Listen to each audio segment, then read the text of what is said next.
con respecto a un medicamento. Actualmente la podemos definir como OMS como una reacción que no está esperada o está anticipada manejándolo en dosis terapéuticas, y podemos dividirlo en dos formas principalmente. Tenemos un efecto A, que son efectos secundarios predecibles debido a la farmacología del medicamento. Son todas estas reacciones que cuando estamos manejando un paciente, ya sea un paciente con multicomorbilidades, que tenemos que hacer consolidación de medicamentos, siempre tenemos que estar presentes de que puede haber uno que otro efecto adverso, ya dependiendo también de su intensidad. Y tenemos la reacción B, que es reacción no predecible, que podemos ya asociarlo más a estos medicamentos que son más dependientes de la HLA o alteraciones genéticas que pueda presentar el paciente, lo cual nos da una mayor predisposición a que nos dé eventos adversos. Listo. Tenemos diferentes factores de riesgo con respecto a lo que puede ser la aparición de una reacción adversa. El sexo femenino, la predisposición inmunogenética HLA, que vamos a hablar a lo largo de la presentación, ya que va a ser como de la mayoría de las causas de las reacciones que vamos a hablar. La polifarmacia, obviamente un paciente que tenemos con varios medicamentos nos va a disminuir mucho el umbral que se requiere para activar o desencadenar una reacción adversa. Las enfermedades concomitantes, especialmente cuando hablamos de enfermedades autoinmunes, que va a dar como un mayor riesgo y va a hacer que el paciente esté más predispuesto a que pueda desarrollar una reacción adversa.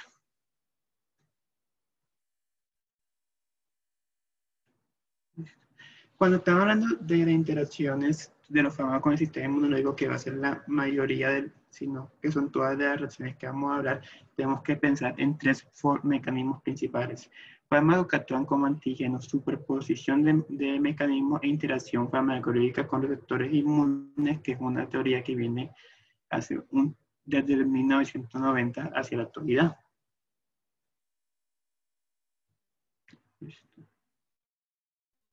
Siguiente. Cuando hablamos de fármacos como antígenos, recordando que antígeno es la sustancia que usamos para presentarla a las presentadoras, podemos pensar en tres mecanismos por los cuales los fármacos pueden dar las reacciones adversas. Podemos hablar de actenos, recordando que los fármacos como tal no son estas macromoléculas, sino que la mayoría son micromoléculas menores a 1 kilodalton, pero que sí se puede haber una unión covalente con otras macromoléculas que contamos en el cuerpo, dígase proteínas, integrinas, globulinas, que va a formar esta molécula final que va a ser un acteno. ¿Qué va a hacer este acteno? Por la que es el medicamento de una micromolécula menor a 1 kilodalton, no va a ser reconocido por las células T o la célula presentadora de antígeno, lo cual no va a poder que se desate una reacción, toda la cascada de hipersensibilidad que vamos a hablar más adelante, pero con esta formación de acteno sí va a haber esta reconocimiento. Y también podemos hablar de actenos directos, que son medicamentos que como tal no requieren de una unión a proteínas para que se pueda dar, por ejemplo, la penicilina.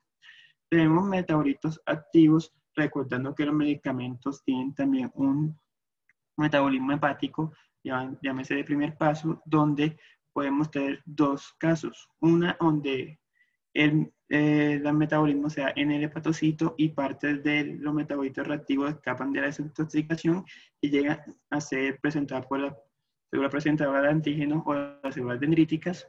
O también podemos que hay casos en que las mismas células presentadoras de antígeno hacen el metabolismo de estos metabolitos, la redundancia, y se da toda la presentación y da toda esta cascada de citoquinas, mediadores inflamatorios, etc. Como ejemplo, tenemos antimicrobianos con componentes sulfonamidas, el aloteno y la motrigina.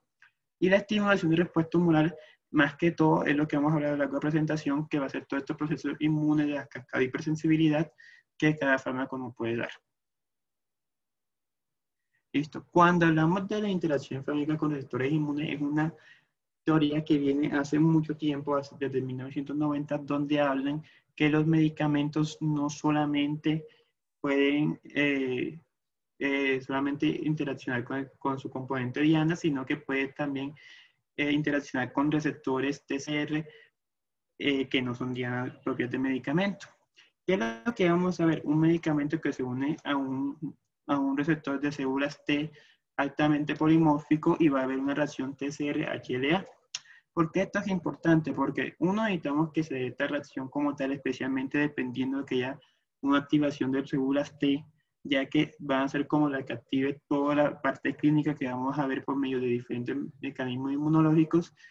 Además de que también mientras más poliformismos haya, es más probable que el medicamento se pueda unir. Y también vamos a hablar de que va a depender de la concentración local del medicamento, siempre recordando de que debe haber un umbral para que se dé estas reacciones adversas. Un ejemplo de esto puede ser la sulfonamida y el bacabáir, donde, como ya habíamos dicho, tienen diferentes componentes que, por ejemplo, en la parte de sulfonamida se dividen en diferentes metabolismos y puede activar diferentes receptores PCR y también activar una cascada multipéptica muy variada. También cabe decirte que estos fármacos también puede decirse que tienen propiedades como aloleses, ya que, como vamos a ver a lo largo de la presentación, va a haber una dependencia genética muy grande con respecto a los receptores HLA, que nos va a decir que un medicamento va a estar como más predispuesto a activar ese receptor, generando así toda la cascada inflamatoria que vamos a ver en una reacción adversa. Un gran ejemplo de esto son los siguientes medicamentos. Tenemos la motigina, carbamazepina, lidocaína, ibogaína, medio de contacto oral como el inoperol, el albuminol y el abacavir, que cada uno interacciona con HLA específicos que vamos a ver a lo largo de la presentación, que nos muestra toda esta como unión y especificidad para que sea una reacción adversa.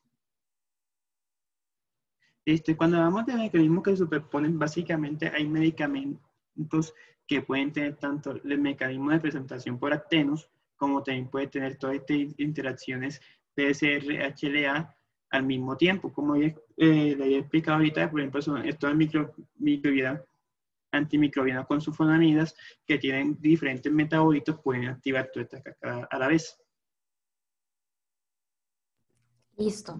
Y ahora, pues que José hizo una parte de introducción sobre la definición, un poco de cuáles son estos mecanismos principales que se asocian con los fármacos, vamos a ver cuál va a ser la relación de los diferentes tipos de hipersensibilidad con la fisiopatología y veremos cómo estos se relacionan tanto con las manifestaciones clínicas como con los blancos terapéuticos que veremos a continuación.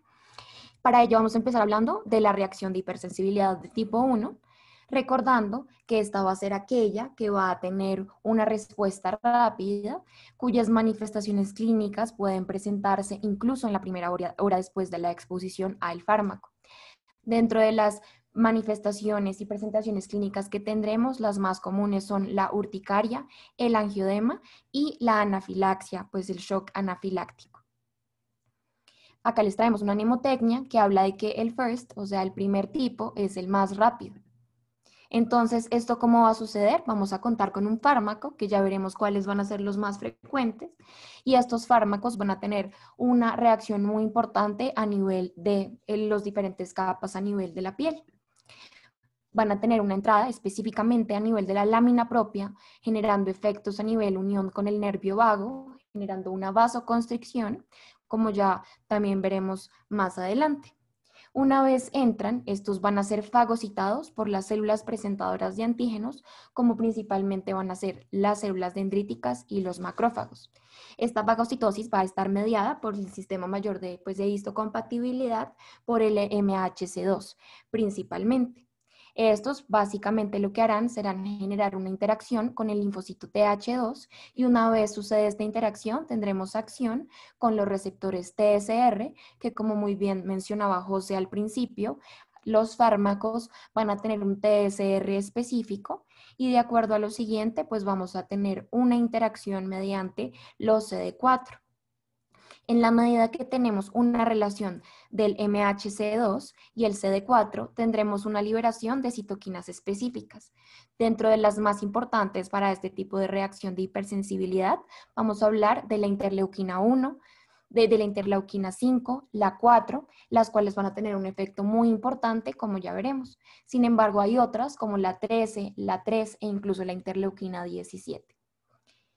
En cuanto a la interleuquina 4 tiene una actividad muy importante con la activación de las células plasmáticas, permitiendo el switch de isotipo con la liberación de la inmunoglobulina E. En esta medida, existirá un aumento de la inmunoglobulina E que se unirá con los receptores a nivel del mastocito, que son los receptores FcER1, que generarán la degranulación de la misma. Y recordemos que en el momento que tenemos degranulación del mastocito, tendremos liberación de ciertos componentes como la histamina, los leucotrienos y diferentes citoquinas que van a ser proinflamatorias. Tanto la citoquina como los leucotrienos como las citoquinas van a tener efectos no solo a nivel de los vasos sanguíneos, sino a nivel de otros órganos, como igual ya veremos más adelante. Por otro lado, en cuanto a la liberación de los eosinófilos, esto estará específicamente mediado por un aumento de la interleuquina 5 que generará el reclutamiento de estos.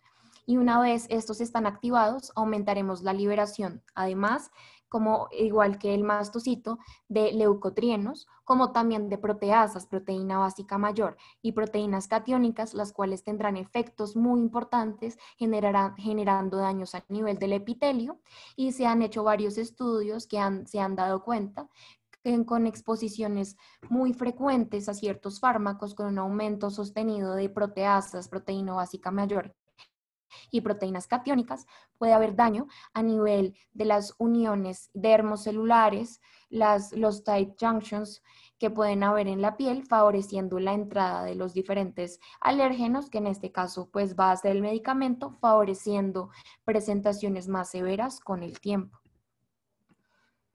Estos receptores también van a estar presentes a nivel de los vasos sanguíneos y una vez estén activados vamos a tener una vasodilatación y una extravasación del plasma. Recordemos que en la piel la extravasación del plasma nos va a generar diferentes manifestaciones como puede ser el edema, como veremos un poco más adelante cuando hablamos del angioedema. Adicionalmente, la vasodilatación que sucede también afecta generando pues una vasodilatación, generando pues máculas eritematosas, como adicionalmente esto en cuanto a la vasodilatación, como la liberación de los factores como lo son la histamina, los leucotrienos, etcétera, también generará lesiones a nivel de la dermis superficial, generando lesiones pruriginosas, que son pues los sabones, como lo podemos ver en esta imagen de acá. Por otro lado, también habrá afectación de las fibras musculares que puede generarse generando broncoconstricción con las diferentes manifestaciones que veremos, específicamente cuando hablamos del shock anafiláctico. Pero recordemos que cuando hablamos de la hipersensibilidad tipo 1, esta va a requerir de una segunda exposición. En la medida que hay una segunda exposición, el IgE ya estará presente y unido a los mastocitos. Estos mastocitos se unirán a nivel de las capas más superficiales de la piel, favoreciendo una liberación más rápida de factores como lo serán la histamina y los leucotrienos, generando los diferentes efectos que ya he mencionado previamente.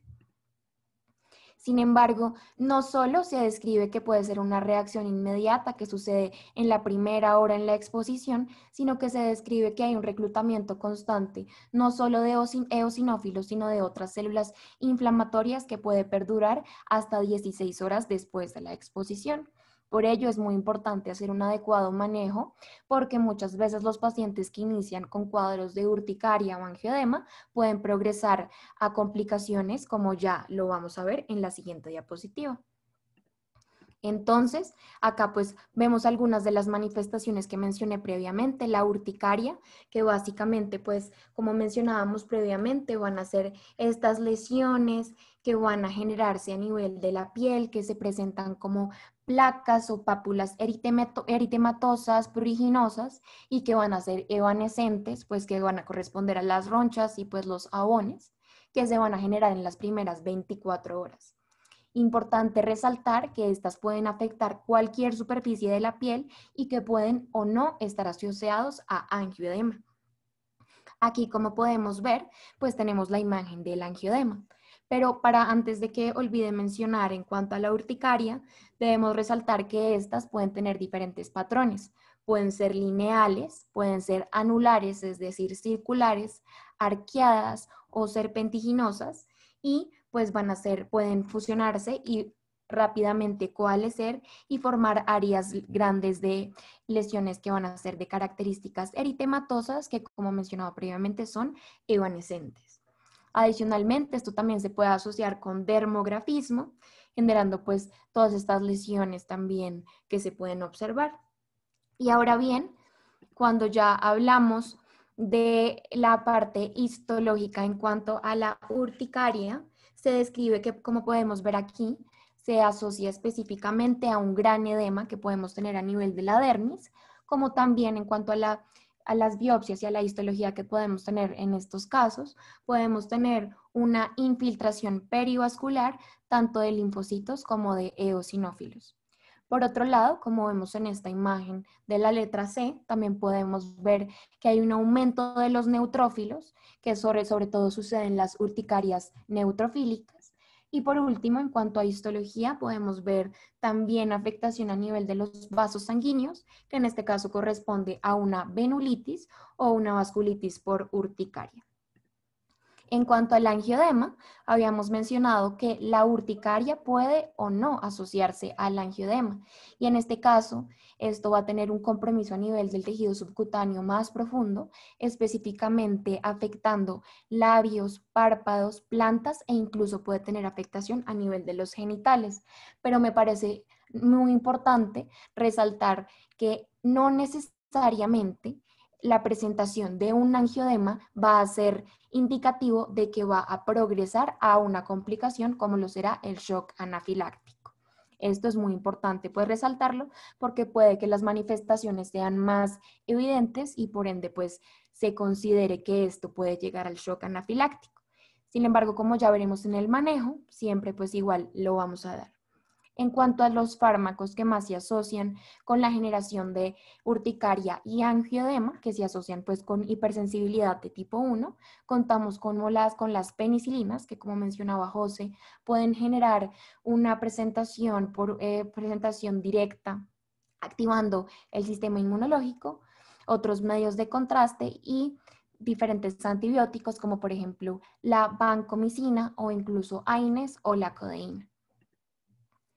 Y ya, cuando hablamos en cuanto a la reacción anafiláctica, debemos recordar que contaremos con estas dos manifestaciones que van a precederlo. El angioedema, que como mencionábamos previamente, afecta especialmente a nivel del tejido subcutáneo más profundo, en labios, párpados, también a nivel de los pómulos y las lesiones que son de características de urticaria. Se describen en muchos estudios que puede iniciar con un prurito a nivel palmoplantar y a nivel del cuero cabelludo, que con el tiempo progresa a un eritema en cara, tronco, y que ya después aparece un edema perioral y periauricular. ¿Qué sucede en estos casos? Que el edema también va a afectar a nivel de la vía aérea superior, a nivel de la lengua, generando una obstrucción laringea, y por eso es muy importante el manejo adecuado de la vía aérea. Y considerando los efectos que tenía tanto la histamina como los leucotrienos, como los diferentes factores, debemos considerar que también puede generar broncoespasmo o un colapso cardiovascular que puede asociarse con taquicardia e hipotensión, y en este caso es cuando hablamos de una mortalidad que puede llegar incluso al 60%. Ahora bien, en cuanto al manejo de estas manifestaciones de urticaria y angioedema, en primer lugar, vamos a hablar de un alivio sintomático orientado hacia el prurito y el angioedema, pero debemos recordar que 1/3 de los casos van a ser autolimitados y resuelven espontáneamente. Sin embargo, cabe resaltar que no es un curso que sea muy fácil de identificar, y por eso es ideal tratar a todos los pacientes, porque no sabemos qué paciente va a progresar a un shock anafiláctico. Para ello daremos tratamiento con antihistamínicos, que se describe la utilidad tanto de antihistamínicos de primera como de segunda generación, considerando que los antihistamínicos de primera generación, como aquí están en el número 1, van a tener una característica lipofílica y por ende tiene un paso a la barrera hematoencefálica, generando efectos más sedativos, y que por otro lado también tiene reacciones adversas colinérgicas, como boca seca, diplopía, alteración en la visión, retención urinaria.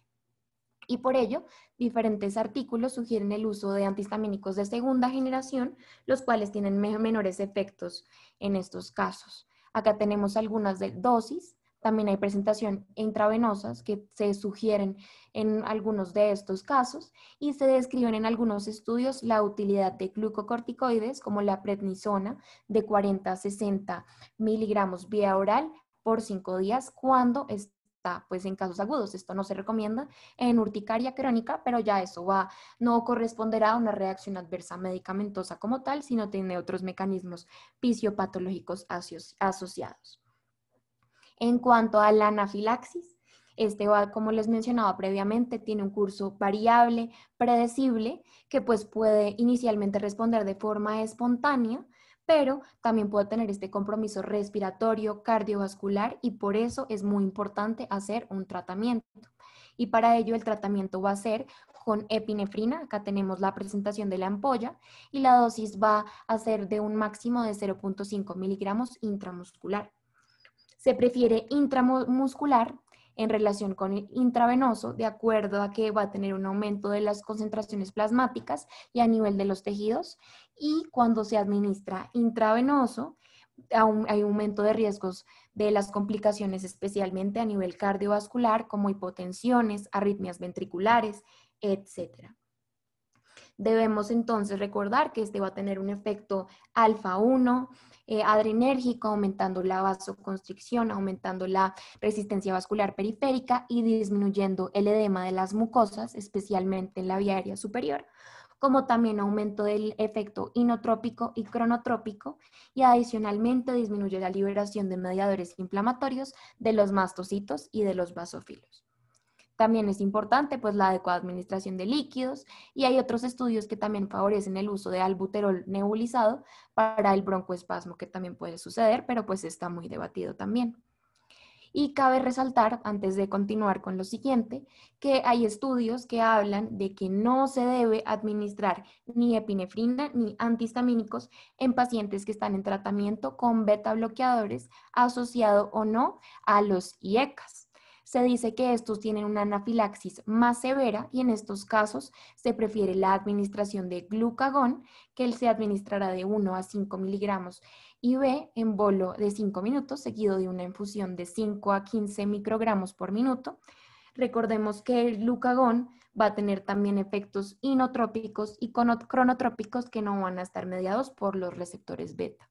Y en la anafilaxia también pues se puede dar tratamiento adyuvante con antihistamínicos H1, H2, broncodilatadores y también pues con los glucocorticoides, como habíamos mencionado previamente, en angioedema y en urticaria. Listo. A continuación seguimos con las reacciones de hipersensibilidad tipo 2, recordando que estas son reacciones que se dan por medio de anticuerpos. Podemos recordar, como ya habíamos explicado antes, de que los fármacos pueden actuar como atenos o como antígenos. Por ende, lo que va a pasar es que se van a precipitar, van a llegar a la célula, más que todo van ser células plasmáticas, leucocitos, eritrocitos, y van a hacer que se marquen y piensen que por parte de los fagocitos y hagan una fagocitosis. Esto se va a ver más que todo en reacciones adversas cuando vamos, ya yo no sé, como trombocitopenia adversa, fármacos como una neutropenia, y esto más que todo se da por fármacos tipo como los antiinflamatorios no esteroideos, la quinidina, la metilodopa y las cefalosporinas. También cabe destacar que aquí también vamos a ver mucho las penicilinas, recordando que ya había dicho mi compañera que son antígenos directos. Esto se da más que todo por lo que las penicilinas cuentan con los fármacos antibióticos beta-lactámicos cuentan con su anillo, y estos van a ser muy inestables. Al momento de entrar al cuerpo va a haber con un desprendimiento, una deformación de este, lo cual va a permitir que tenga varias proteínas activas y vaya a activar varios PCR al mismo tiempo. Listo. A continuación vamos a pasar con la reacción de hipersensibilidad tipo 3. Esto se da más que todo por la acumulación de inmunocomplejos. Aquí vamos a ver mucho El equilibrio en que va a haber entre antígeno y anticuerpo va a estar mediado por IgG especialmente. Esto se ve más que todo cuando estamos con tratamientos con a altas dosis y a largo tiempo de medicamentos. Un ejemplo de esto es la enfermedad del suero. La enfermedad del suero ábrese de un cuadro clínico que consta de ras cutáneo con artralgia con o sin fiebre. Normalmente será asociado a la exposición a un fármaco, un alérgeno, y va a estar muy asociado a este. Se da más que todo en pacientes, como ya habíamos dicho, que tienden a tener un tratamiento muy largo de altas dosis. Principalmente siempre vamos a hacer las erupciones cutáneas, que va a ser, por ejemplo, va a ser la administración de un medicamento, y alrededor de la zona en la que se administra el medicamento va a aparecer todo este rash que lo caracteriza. Y vamos a ver ya de manera más menor frecuencia lo que es la parte reumatológica, que va a ser la artralgia, la polimialgia, las mialgias y la linfadenopatía. Siguiente. ¿Cómo podemos identificar una enfermedad del suero? Como ya hemos dicho, es un diagnóstico más que todo clínico, que va a ser el rash cutáneo y la artralgia con o sin fiebre. Vamos a ver que va a ser un rash mubiforme con urticaria, que como ya he dicho, va a ser en la zona en la que se administra el medicamento. Es más, parte de su tratamiento se basa como que al paciente se le aísle o no se le presente este medicamento, y esperan que haya una mejoría sin tratarlo con fármacos, sin hay una mayor adversidad. Inicia como con pápulas o placas eritematosas en el tronco y se van agrandando dependiendo de esto. Y tenemos un seguimiento clínico que ya hemos dicho, más que todo va a ser como el tiempo en la que vamos a presentar al paciente ante este fármaco alérgeno que genere la reacción, y ya que este es una reacción de especificidad tipo 3, como ya he dicho antes, va a haber un acumulamiento de inmunocomplejo, que va a haber una activación del complemento. Entonces, uno de los paraclínicos que se puede pedir también va a ser seguimiento de la cantidad de las unidades de complemento para diagnosticar al paciente. Listo. Como ya hemos dicho antes, básicamente se basa su fisiopatología en una exposición a un componente extraño, dígase fármaco en este caso. Va a haber una formación de IgG en los siguientes 7 a 14 días, pero a la par va a haber también una formación de IgM de una manera más tardía. Y esto va a haber un equilibrio que va a llegar a un punto en el que el paciente va a generar una cantidad demasiado grande y va a comenzar a guardarse o a asociarse en lugares específicos, que va a generar toda esta respuesta por parte del complemento. Y con la activación de complemento vamos a tener una degranulación de los mastocitos, que ya como les he explicado antes, va a tener en sus glánulos todo lo que va a ser la parte de histamina, la parte de vasodilatación, todo lo que va a ser como estas reacciones que va a ser la parte alérgica del paciente.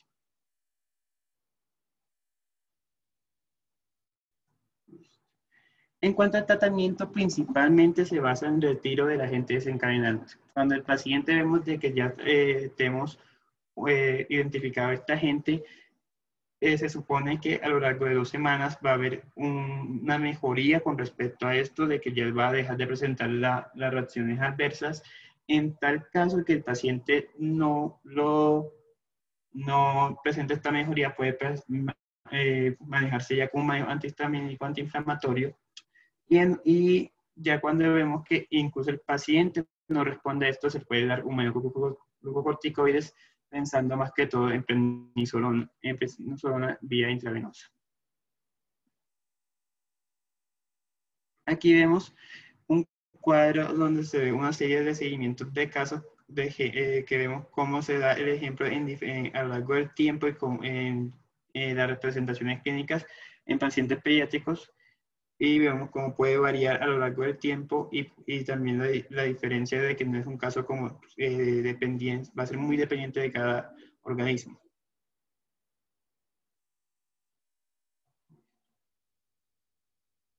¿Listo? Y aquí es un cuadro donde se mira más que todo la serie de medicamentos que están asociados a las reacciones adversas, que es la enfermedad de suero o las enfermedades parecidas a la enfermedad del suero, destacando siempre de que vamos a tener el cefacol, la penicilina y el trimetilmetazol, que como habíamos dicho, ya tiene todas estas cascadas de presentación directa y de múltiples mecanismos de activación humoral. Listo. Y ahora continuando con la reacción de hipersensibilidad tipo 4, que va a ser bastante importante recordar un poco su mecanismo fisiopatológico, porque este se va a ver involucrado con aquellas reacciones adversas que van a ser pues las más severas con mayor mortalidad, como es el síndrome de Steven-Johnson, la necrólisis epidérmica tóxica, el síndrome de Dres y la pustulosis exantemática aguda generalizada. En estos casos, a diferencia de lo que hemos mencionado previamente, esta no se asociará a la acción a nivel de los antígenos, sino que esta va a ser una reacción mediada por células que se presentará de forma tardía. Esta se presenta específicamente después de unos días o incluso semanas después de la administración del fármaco y ya veremos entonces cómo va a ser la reacción de hipersensibilidad. Entonces resulta que en estos casos tendremos una exposición al fármaco que puede ser un antibiótico, anticonvulsivantes como y a fármacos como por ejemplo el alopurinol, que ya veremos que va a ser muy importante en algunas de las diferentes manifestaciones que veremos más adelante. Esto ingresará pues a nivel de la célula presentadora de antígeno y resulta que el TH1 previamente sensibilizado a nivel de los receptores de TSR tendrá una liberación de interferón gamma, TGF beta y de ciertas interleuquinas como la 2 y la 3 específicamente, como también el factor estimulador de granulocitos y la interleuquina 8. ¿Qué va a suceder entonces? Que una vez tendremos la nueva exposición al fármaco, la célula presentadora de antígeno tendrá la acción mediada por el TH1 previamente sensibilizado, pues este macrófago estará activado y una vez esta célula presentadora de antígeno, que bien puede ser macrófago o célula dendrítica, aumentará su expresión de receptores del el MSH2, que aquí pues están ejemplificados en estos dibujos, como también un aumento de la liberación de otros mediadores inflamatorios, como reactivos también de oxígeno y aumento del óxido nítrico.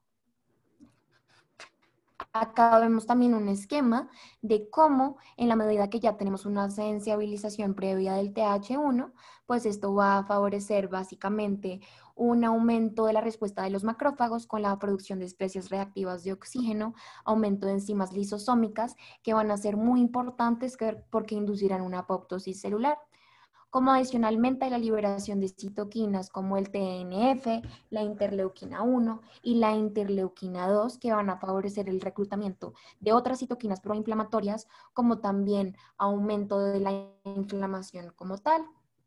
Adicionalmente, se describe un aumento de coestimuladores como el B7 que aumenta la activación constante pues, de las células T, generando una amplificación en la respuesta.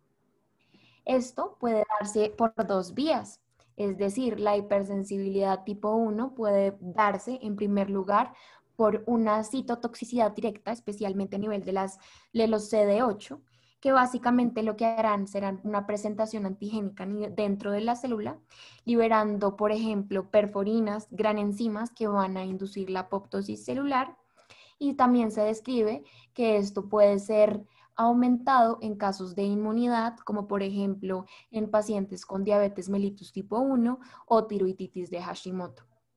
Y por otro lado, cuando hablamos de la que involucra los CD4, va a ser una reacción inflamatoria que va a estar mediado específicamente por la liberación del TH17 y del TH1, con la liberación de la interleuquina 1 y la interleuquina 6. Acá vemos un esquema de cómo lo que les mencionaba un principio, cuando hablamos del que va a ser mediado por citotoxicidad, inducirá una apoptosis celular por liberación de gran enzimas, de perforinas, etc. Y cuando hablamos ya de la que se va a ser mediada de forma inflamatoria, pues las citoquinas serán aquellas que generarán la injuria a nivel de los diferentes tejidos.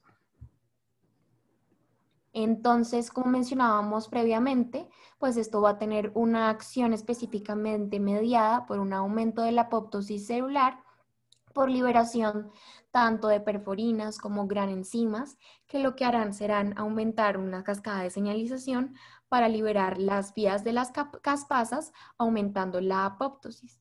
¿Y esto por qué es importante? Porque ya veremos que cuando hablamos de el síndrome de Dres, se dice que esto se ve aumentado específicamente porque hay un aumento de citoquinas que favorecerán también la apoptosis celular. Y por otro lado, cuando hablamos del síndrome de Steven-Johnson, como la necrólisis epidérmica tóxica, también se describe que aumenta la expresión del FAS-FAS ligando, aumentando la apoptosis celular, y por ello es que podemos ver alteraciones como las bulas, que, pues las ampollas que se formarán generando un desprendimiento a nivel de la unión dermoepidérmica. Y acá tenemos una tabla que básicamente explica cómo la hipersensibilidad tipo 4 va a tener diferentes reacciones mediadas por diferentes reactantes. Y como veíamos, pues una de las más importantes en estos casos, pues va a ser la tipo C y la tipo B con pues el síndrome de Dres y la pustulosis exantemática aguda generalizada, que todo esto pues puede generar una explicación de por qué se ven, cómo se ven ciertas manifestaciones clínicas y los diferentes hallazgos que tenemos a nivel histopatológico. Entonces, como mencionaba previamente, una de las más importantes que en verdad creemos que para esta charla es importante que sea pues pueda ser identificable, pues está el síndrome de Steven-Johnson y la necrólisis epidérmica tóxica. Y para eso, pues nos gustaría que de pronto alguno de los miembros del grupo de dermatología nos ayudara a describir qué observa pues en estas tres imágenes.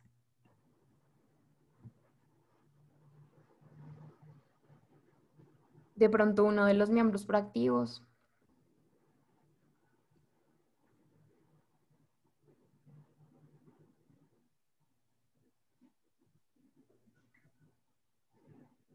Yo Dale. intento. Bueno, entonces en la primera imagen observamos en la zona, en la región torácica del paciente, multi, de, múltiples placas eritematosas,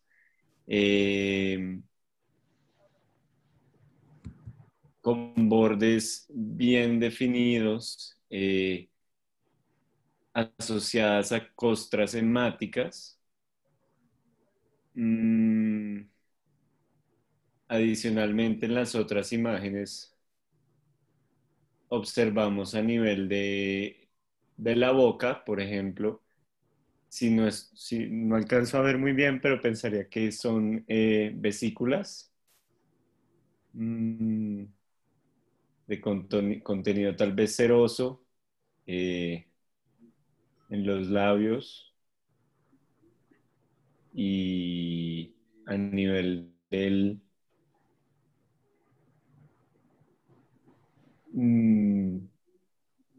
no, hasta ahí llegué. No importa, muy Perdón. bien. Entonces, en este caso, la verdad, quiero que pues se lleven el caso de que esto va a ser un síndrome mucocutáneo, es decir, va a afectar las mucosas y esto va a ser clave para poderlo identificar de las otras manifestaciones que pues se pueden ver en la práctica clínica. En estos casos, como podemos ver tanto en la imagen que se observa a nivel de los labios como esta que vemos a nivel de los ojos, podemos ver que hay una estomatitis con, pues se involucra estas áreas con erosiones en la misma, se ve como un área pues que se ve involucrada, como también un compromiso a nivel de la mucosa pues de los ojos, que en este caso puede asociarse a una conjuntivitis purulenta. Y en estos casos va a ser muy importante porque se van a presentar máculas y placas eritematoviolaceas que pueden ser incluso purpúricas y que muchas veces pueden tener lesiones en diana. Ya veremos entonces que esto va a tener una mortalidad muy alta, se describe que es de 1 al 5%, pero esta va a ser mayor en la necrólisis epidérmica tóxica. Y dentro de las manifestaciones más importantes van a ser que el 90% van a ser inducidas por medicamentos. Por eso es que es muy importante pues reconocerlo. Cuando ya hablamos del 10%, se habla de una relación de infecciones como por ejemplo el micoplasma neumonía, que incluso se ha visto que puede tener manifestaciones como las que estamos viendo en estas imágenes. Entonces, ¿qué va a cambiar un poco la epidemiología en los diferentes lugares? Primero, que pueden haber regionales, como también mencionado previamente, pueden haber alteraciones genéticas, como por ejemplo mutaciones a nivel de enzimas metabolizadoras que pueden favorecer a estas manifestaciones, como también cambios a nivel del HLA. Y otras, como pueden ser las comorbilidades, como el cáncer o paciente que esté en radioterapia o que tenga una infección por VIH. Entonces, dentro de los polimorfismos más importantes, encontramos un estudio que llama mucho la atención, que básicamente va a ser un estudio que habla de la asociación en un estudio multicéntrico retrospectivo de casos y controles, que habla de la relación del alopurinol con defectos a nivel del HLA B5801 en pacientes de Corea y de China. Y se ha visto que estos pacientes tiene una alta incidencia de un síndrome de Stevens-Johnson o una necrólisis epidérmica tóxica en la medida que hay pues alteraciones en este HLA predisponiendo a que se genera esto. Dentro de los fármacos importantes, adicionalmente pues alopurinol, también se describe una gran relación con anticonvulsivantes, AINES y las sulfonamidas. Y acá pues traigo otras imágenes donde también podemos un poco ver cuáles son las las relaciones y la importancia que tiene. Como les mencionaba previamente, esto va a tener un compromiso especialmente a nivel de las mucosas. En estadios tempranos, generalmente inicia como máculas eritematosas que con el tiempo, como podemos ver en estas imágenes, como en la A y en la B, van a tender a coalescer y con el tiempo ya pueden generar unas ampollas que ya van a ser más densas, que con el tiempo ya serán más flácidas. Con el tiempo, pues ya como les mencionaba, pues vamos a tener un desprendimiento específicamente en la unión dermoepidérmica y empezaremos a tener con un signo de Nikolsky positivo. Que recordemos que básicamente el signo de Nikolsky es cuando a nivel de la piel adyacente, pues a nivel perilesional generamos una presión lateral, pues generaremos lesión, pues una ruptura de la ampolla, como lo podemos ver, porque esto nos indicará que hay un desprendimiento en la unión dermoepidérmica. Entonces, aquí la gran pregunta es que cuál va a ser la diferencia del síndrome de Stevens-Johnson y de la necrólisis epidérmica tóxica.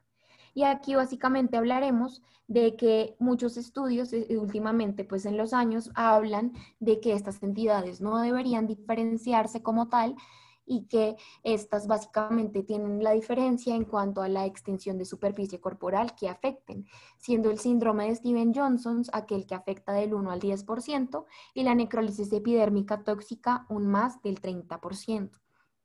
¿Esto por qué es importante? Porque la extensión puede predecir básicamente que haya una mayor severidad, generando secuelas como por ejemplo complicaciones oculares, complicaciones ungueales o incluso pues ya generar pues la mortalidad. En este caso, pues también podemos presentar un overlap que será con el síndrome de Stevens-Johnson y una necrólisis epidérmica tóxica que tendrá pues un compromiso de superficie corporal pues que estará de forma intermedia en cuanto al síndrome de Stevens-Johnson y la necrólisis epidérmica Estos, además de estas manifestaciones, generalmente suelen tener un cuadro prodrómico que se asocia con un cuadro muy específico de anorexia, artralgias, fiebre, que se describe incluso una fiebre que puede ser de alto grado, de 38 a 40 grados, y síntomas a nivel del tracto respiratorio superior, que esto se asocia especialmente porque también puede haber compromiso a nivel de la mucosa del epitelio respiratorio. Y esto por eso es que es muy importante pues poderlo detectar. Y otras pues pueden ser prurito, dolor en la piel y un dolor ocular, porque como bien mencionábamos también en la diapositiva anterior, también puede tener compromiso a nivel de la mucosa, a nivel de los ojos. Y se dice que aproximadamente 1 a 3 días después de esto va a aparecer el compromiso cutáneo de las máculas eritematosas con bordes poco definidos, que ya con el tiempo coalescen, como veníamos, que van a tener pues efecto a nivel de la piel.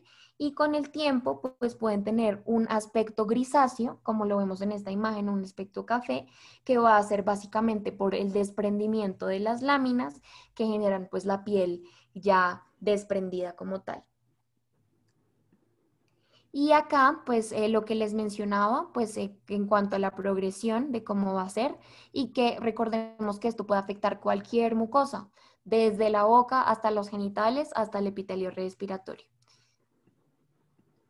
Y entonces aquí es importante recordar un poco cómo va a ser el manejo. En cuanto al manejo de la herida, cuando hablamos de la herida, tendrá un manejo muy similar al de los pacientes con quemaduras y se habla de que falta evidencia y estudios que expliquen cuál es el manejo adecuado para el síndrome de Stevens-Johnson sin necrólisis epidérmica tóxica. De las diferencias en cuanto al manejo en quemado, diferente pues al manejo de líquidos y de los ungüentos y emolientes, pues también está que no se recomienda en estos casos el debridamiento quirúrgico del desprendimiento que veíamos previamente, ni un debridamiento con alta velocidad de solución salina. Se ve que básicamente esto aumenta la mortalidad y que no tiene gran evidencia para mejorar la cicatrización de la piel. De las medidas para la herida se describen las medidas antideslizamiento, limitando los cambios de ropa, y se describe de la gran utilidad de camas que son fluidizadas. Entonces, básicamente son unas camas que cuentan con ciertos compresores que básicamente lo que permiten es que no se prendan las diferentes prendas que tenga el paciente, ni las sábanas, favoreciendo pues la adecuada cicatrización. También se describe la utilidad de lisis y drenaje de las ampollas que son dolorosas, especialmente pues en los estadios iniciales, que como les mencionaba, inicia con ampollas que son más tensas.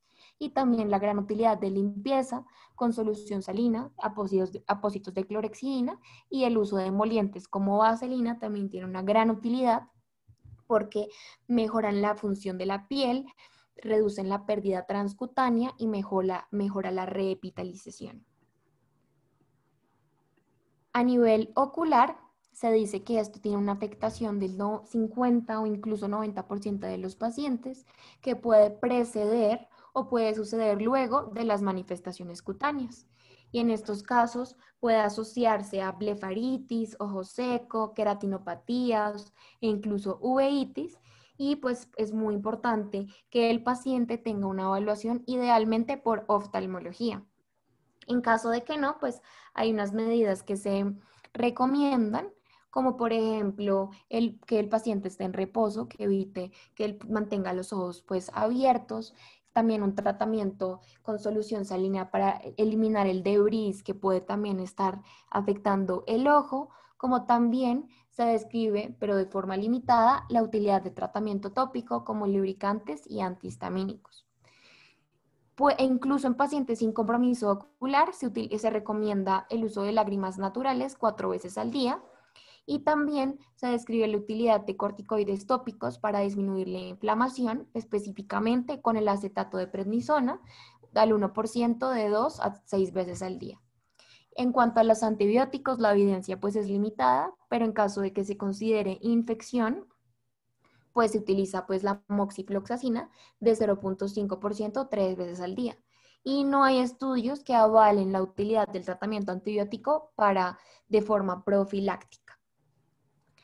Y ya en cuanto al manejo oral, pues recordemos que pues, esto puede generar alteraciones para la vía oral de los pacientes y en estos casos se recomienda el uso de agentes formadores de película de hidroxipropilmetilcelulosa, la clorexidina diluida y también el uso de corticoides tópicos ultrapotentes como el clobetasol y también la hidroxicelulosa.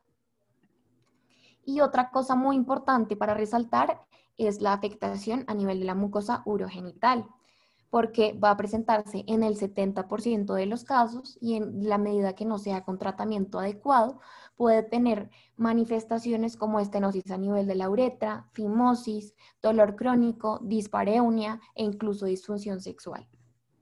Idealmente la evaluación debería ser por un urólogo, por un ginecólogo, pero pues igual es importante saberlo orientar pues para también como médicos generales. Faltan estudios para que valen un adecuado tratamiento, sin embargo, las recomendaciones de las guías de este año hablan de la utilidad de emolientes como la vaselina y hablan de la utilidad de corticoides ultrapotentes tópicos, pero se habla de la importancia de identificar pacientes femeninas que puedan tener candidiasis en la medida que el uso de los corticoides puede favorecer que esta infección se genere y para ello pues se recomienda realizar pues toma de cultivos previos o y dar tratamiento pues antifúngico adecuado. Adicionalmente, se recomienda la inserción de dispositivos vaginales y de sonda vesical que nos permite evitar la estenosis, como también hacer una adecuada cuantificación de la diuresis. También se describe que en mujeres puede ser utilidad la supresión menstrual, porque pues también puede haber compromiso de la mucosa que puede aumentar la posibilidad de infección, etc. Y también se describen en ciertos estudios la utilidad de estrógenos tópicos. El dolor, pues, en estos casos es individualizado y acá lo que más se suele utilizar van a ser opioides. Y en cuanto a las infecciones, pues esto está orientado si hay signos de infección y se dirigen para el tratamiento de Staphylococcus aureus, la Pseudomonas aeruginosa y enterobacterias, que son las más frecuentes. Los líquidos, pues en este caso, pues es muy importante que 20% de los pacientes puede tener hipomagnesemia, hiponatremia, hipocalemia y que en este caso debe ser muy similar al manejo de pacientes quemados, idealmente con un gasto urinario que debe estar en meta de 0.4 a 1 miligramo por kilogramo hora y que la vía aérea pues debemos tener un adecuado seguimiento con gases, con radiografía y pues en caso de considerar que hay compromiso a nivel de la vía aérea, realizar broncoscopio. Y pues se recomienda también una anticoagulación con heparinas de bajo peso molecular.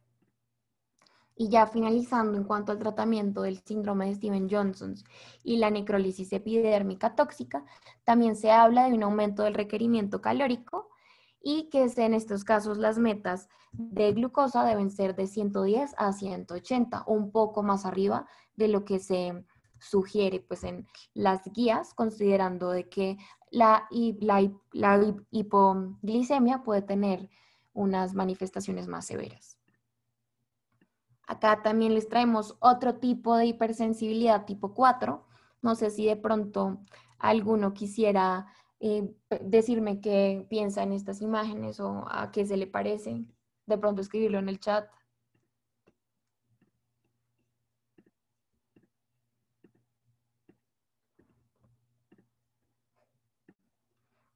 Bueno, entonces para continuar pues voy a hablar de esto, que es una manifestación que en realidad es frecuente en la consulta dermatológica y que es de fácil tratamiento y es importante saberlo identificar, que acá como pues nos describen, pues es una erupción fija a droga. La erupción fija a droga, básicamente, como veremos, van a ser estas lesiones que van a tener diferentes coloraciones. Estas son máculas hiperpigmentadas, violáceas o cafés o grises que van a ser o redondeadas u ovaladas en piel o en mucosas, que básicamente lo importante es que siempre después de la administración de un medicamento existirá una recurrencia en el sitio de afectación. Suelen presentarse de 30 a 8 horas después de la exposición y pueden asociarse a prurito o sensación de quemadura.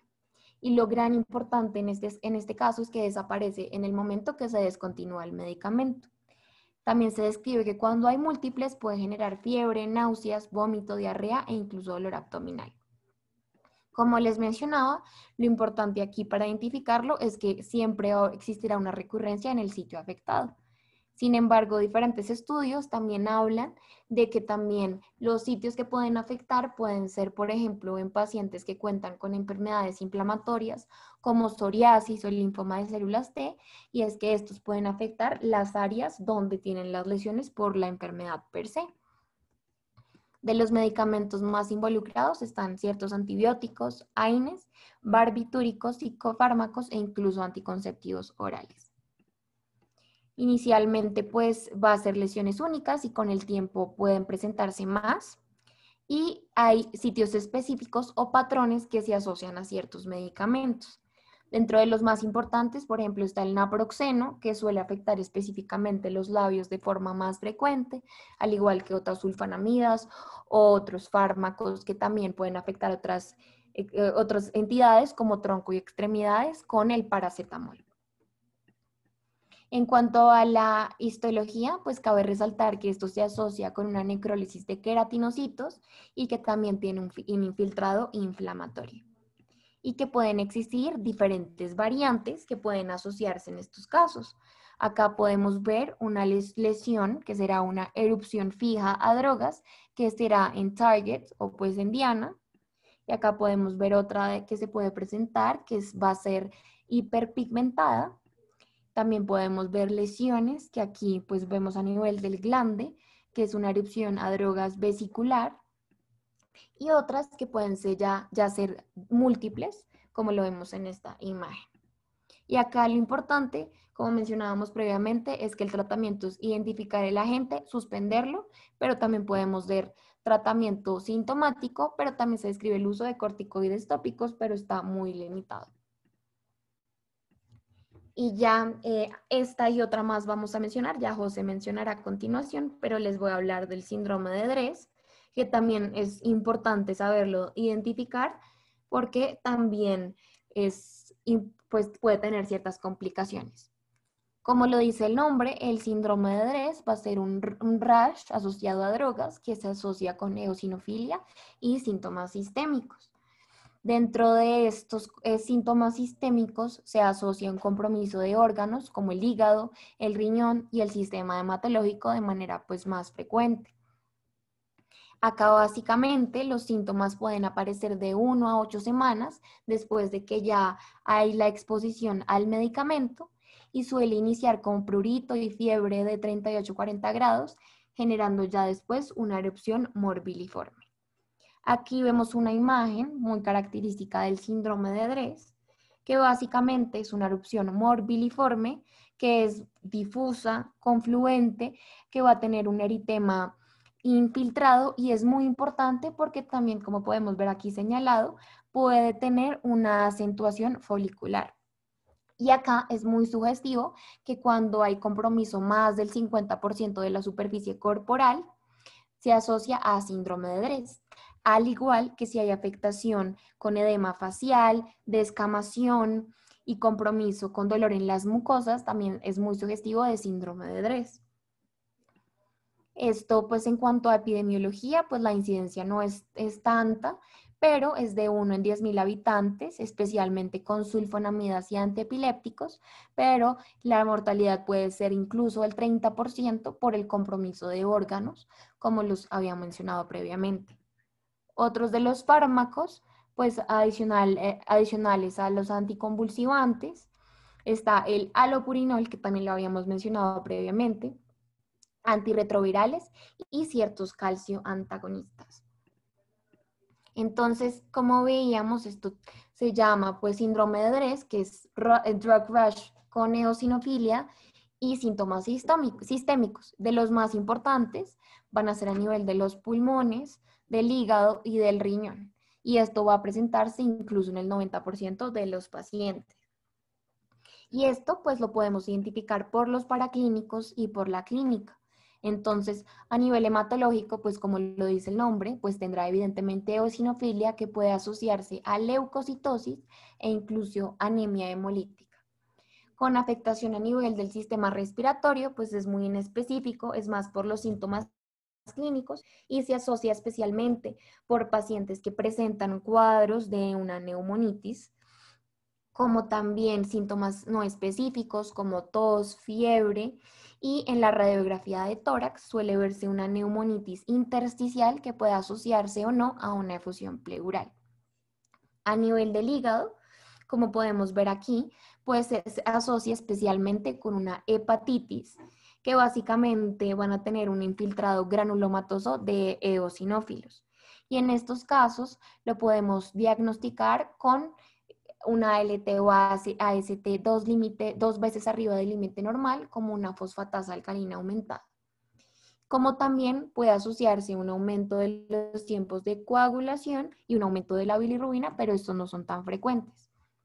Y a nivel renal, se asocia especialmente con una nefritis intersticial y esto se asocia mucho con el alopurinol. Y en estos casos se asocia con un aumento de la creatinina, una proteinuria o también cambios a nivel del sedimento urinario. Hay otros órganos que se pueden afectar, como el corazón, generando, por ejemplo, una miocarditis eosinofílica, a nivel de tracto intestinal, como con diarrea, del páncreas con pancreatitis, de la tiroides con tiroiditis de autoinmune, etc. Y el diagnóstico, pues, va a ser que haya un fármaco nuevo en 2 a 6 semanas que se asocia a los síntomas que mencionamos previamente.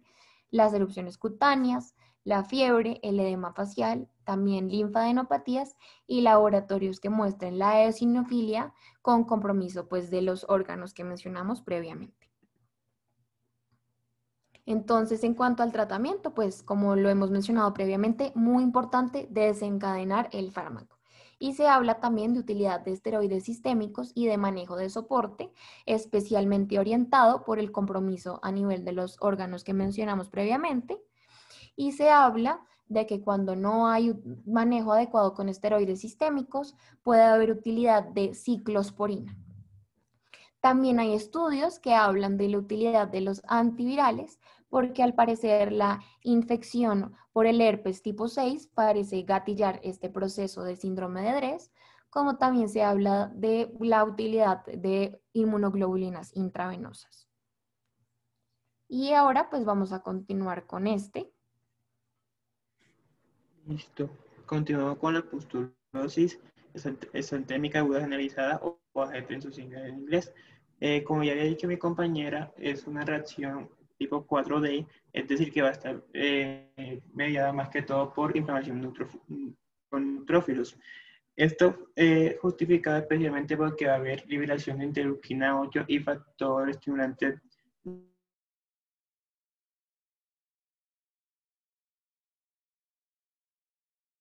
y va a evitar su apoptosis. Como en la clínica de este caso son numerosas posturas estériles, principalmente foliculares. Vamos a ver un paciente que va a cursar con esto, va a cursar con fiebre alta, lesiones cutáneas que empiezan más que todo en la zona de la cara o zona interginosas seguidas, asociado a un edema facial y manos púrpuras, vesículas y ampollas. Más que todo para el diagnóstico de este paciente vamos a ver de que va a tener previamente un inicio con un antibiótico, un bloqueador de calcio y vamos a ver cómo hacer la medida del cuadro clínico. También está asociado no solamente por uso de medicamentos, sino que también está asociado a infecciones virales, infecciones por bacterias, y son cosas que hay que tener en cuenta. También como diagnóstico diferencial que tenemos que tener en cuenta son todos los que ha hablado mi compañera en cuanto al síndrome de Stevens-Johnson, y va a estar asociado más que todos a fármacos como aminopicilinas, cefalosporinas, calcio antagonista como hidratazen, clindamicina, metronidazol. También va a ser más que todo con antipalúdicos como la hidroxicloroquina. Y en cuanto a la histología, vamos a ver que principalmente vamos a ver un infiltrado de neutrófilos, como ya habíamos dicho antes, que es una reacción tipo 4D, donde vamos a ver posturas espongiformes en capas más superficiales de la epidermis, además en la dermis papilar, infiltrado mixto perivascular y en la dermis papilar con neutrófilos y algunos eosinófilos.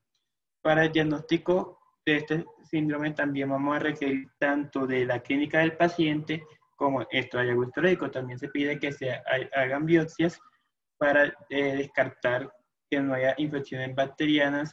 También se puede realizar la prueba del parche que nos permite descartar también o encontrar el medicamento que pueda ser la causa del cuadro clínico.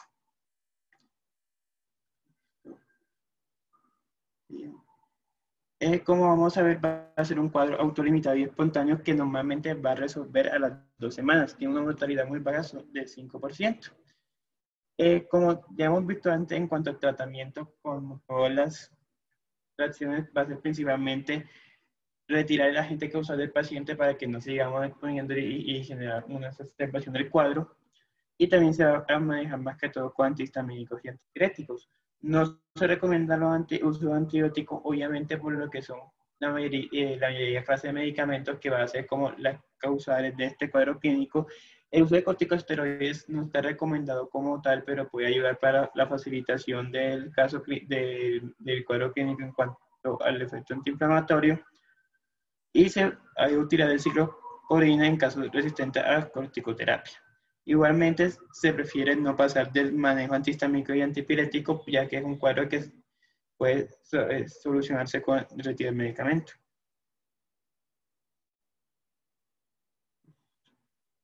Siguiente. Y para finalizar, aquí tenemos un cuadro donde resumimos los 4 tipos de reacciones mediadas por células inmunes, tipo 1, tipo 2, tipo 3, tipo 4, todo lo que hemos hablado mi compañera y yo. También tenemos ejemplos de los medicamentos y de las posibles manifestaciones que vamos a ver con respecto a ellos.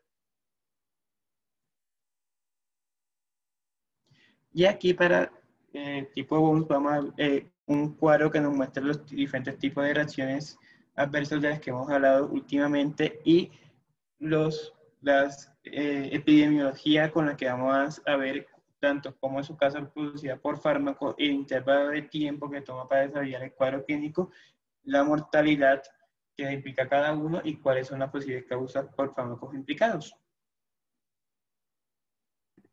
Y ya a modo conclusión, pues cabe la pena resaltar cuáles serán los signos y síntomas de alerta cuando contamos con una reacción medicamentosa severa, que como hemos mencionado, pues algunos de ellos pues van a ser compromiso a nivel de las mucosas, que haya fiebre de alto grado, que el paciente tenga compromiso de articulaciones, que cuente con un signo de Nikolsky positivo con desprendimiento epidérmico y que también pueda haber compromiso a nivel del sistema respiratorio, con sibilancias, disnea, hipotensión, como otros que también están descritos aquí, que también pueden ser muy importantes, pues reconocerlos para hacer un adecuado diagnóstico y por ende tratamiento. Y acá, pues entonces, recordar un poco cuáles van a ser las principales manifestaciones que tendremos en una reacción de hipersensibilidad inmediata, que será específicamente por las manifestaciones como el prurito, a nivel palmo, frontal y el cuero cabelludo, que como mencionábamos, esto puede ser muy sugestivo de que hay pues una reacción anafiláctica, el enrojecimiento a nivel de cara y cuello asociado a edema, como también otras manifestaciones como disneas, sibilancias e hipotensión.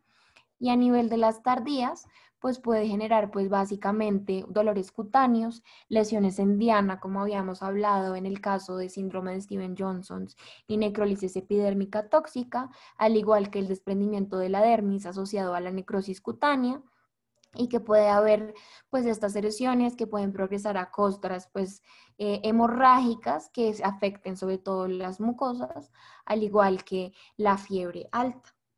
Y esta pues es igual la bibliografía que utilizamos y pues muchísimas gracias por escucharnos el día de hoy.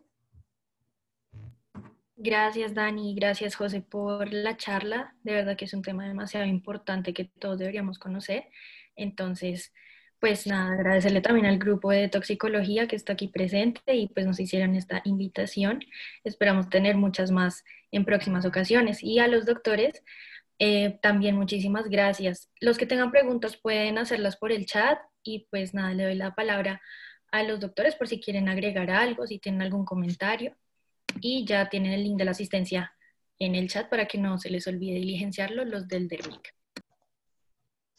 Bueno, yo lo que quiero agregar es que es una felicitación, realmente una muy buena.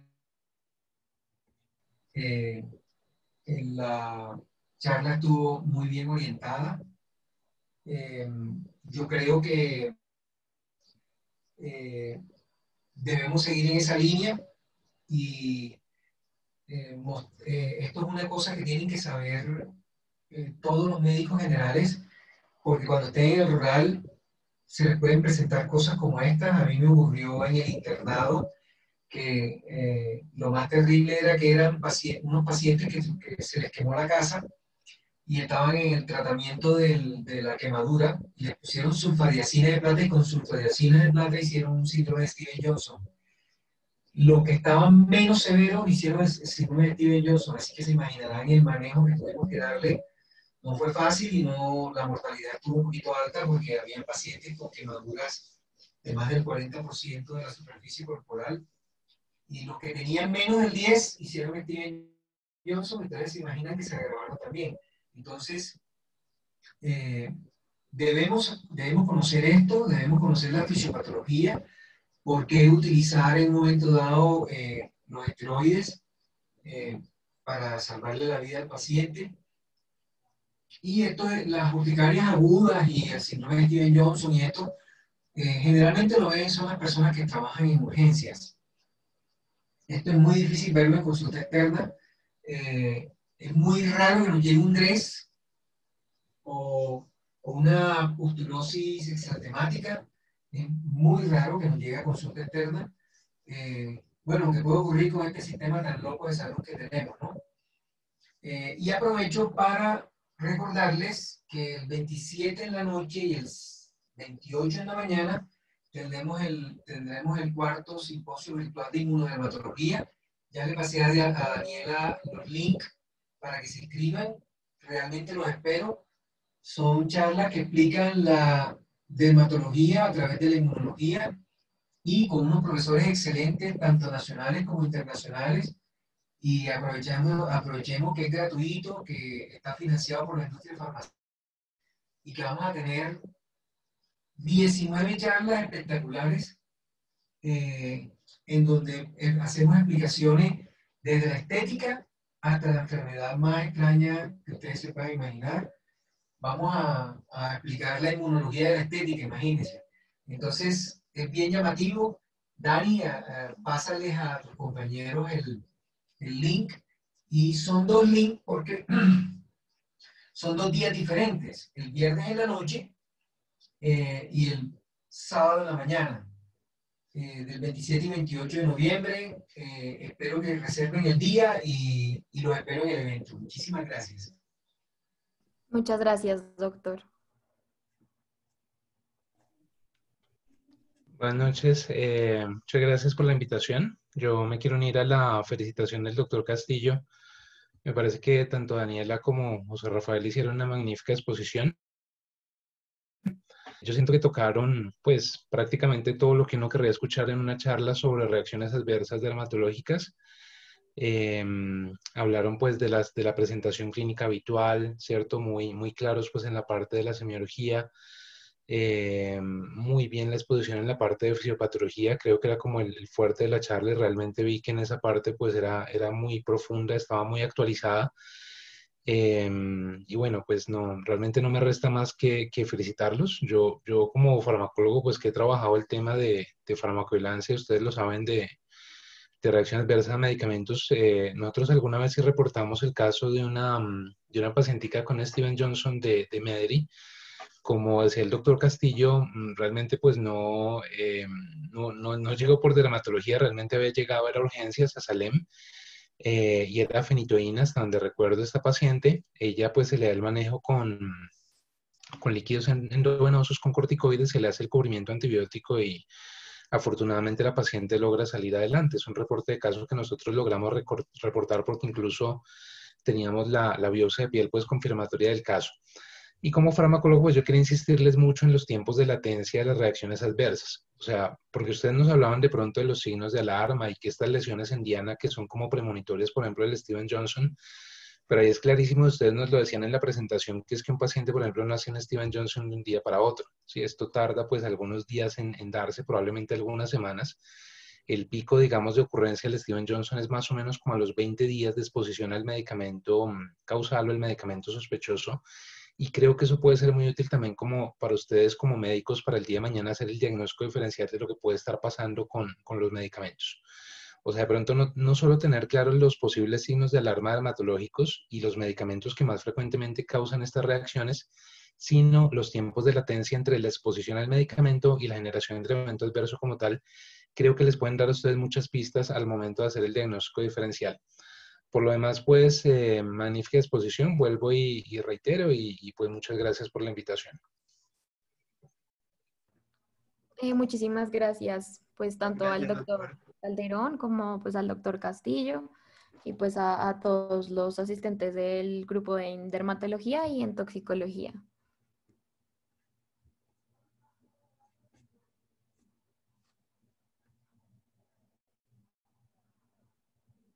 Y creo que pues ya vamos a dar pues finalizar esto y pues una vez más pues muchas gracias a todos. Gracias por su tiempo. Que tengan buena noche.